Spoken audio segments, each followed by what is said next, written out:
The United States is not a nation of immigrants. It is a settler nation, and here's why. A Nation of Immigrants was initially the title of a book by former Senator John F. Kennedy. The book outlines the history of immigration policies and practices within the United States, advocating for immigration reform in the late 20th century. Since then, the phrase has grown in popularity, recently being referenced in the 2020 Biden presidential campaign. Unlike previous statements, though, the Biden campaign made a distinction. They acknowledged that citizens of Native nations and the descendants of enslaved Indigenous Africans are not immigrants. However, like I've said before, the United States is not a nation of immigrants.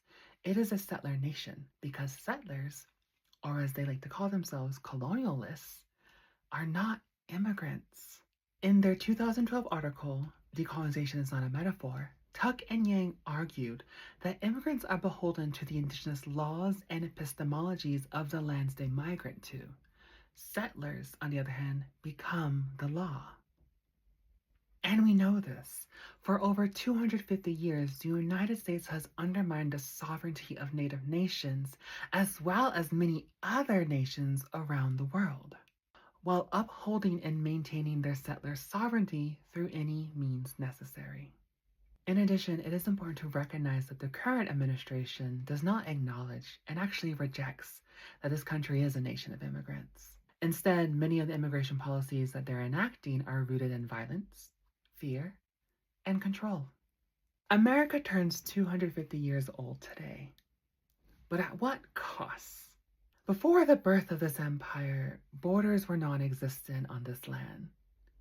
There was a mutual understanding of interdependence. Were Indigenous peoples perfect? Not really. But compared to our current reality, we pretty much are. Am. Instead of celebrating an empire, let us celebrate the resistance of Indigenous peoples, those who were here before and those who were enslaved. Let us work and dream towards a better world that celebrates humanity, a world that recognizes Indigenous sovereignty, and a world that cares for the most marginalized in our communities. That kind of world is possible and something that we can all work towards together. Thank you for listening. I hope that you have a beautiful day, and remember, take care of yourself, okay?